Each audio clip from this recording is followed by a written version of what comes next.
ಗಣಪತಿ ಕೂರಿಸ್ತಾ ಇದ್ರಲ್ವಾ, ಗಣಪತಿನ ನೀರಿಗೆ ಏನಕ್ಕೆ ಬಿಡ್ತಾರೆ? ಸಂಪ್ರದಾಯದ ಹಂಗಾರೆ ಬೇರೆ ದೇವ್ರು ನಮ್ದವ್ರ ಅಪ್ತಿರುತ್ತೆ ಹೋಗೋದೇ ಅಲ್ವಾ? ಈಗ ಲಕ್ಷ್ಮಿ ಕೂರಿಸ್ತೀರಾ, ಅದೇನಕ್ಕೆ ನೀರಿಗೆ ಬಿಡಲ್ಲ?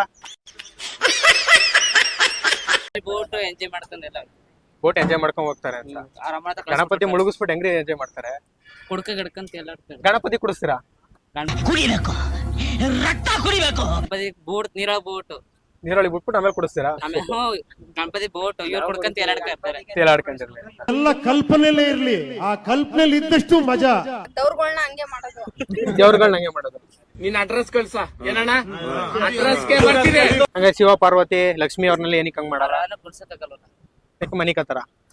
ಮನೆ ತೋರ್ಸ್ ನೋಡಿಯಾ. ಯಾಕೆಂದ್ರೆ ನಮ್ಮ ಹಿಂದೂ ಧರ್ಮದ ಪ್ರಕಾರ ಮಣ್ಣಲ್ಲಿ ಮಾಡಿರೋಂತ ದೇವ್ರ ಮೂರ್ತಿನ ಜಾಸ್ತಿ ದಿನ ಇಟ್ಕೊಂಬಾರ್ದು. ಅದಕ್ಕೆ ಆದ ಶಾಸ್ತ್ರ ಸಂಪ್ರದಾಯ ಇರುತ್ತೆ. ಅದು ಇಷ್ಟು ದಿನದೊಳಗಡೆ ನೀರಿಗೆ ಇದ್ ಮಾಡ್ಬೇಕು ಅಂತ, ಸ್ವಾಹ ಮಾಡ್ಬೇಕು ಅಂತ.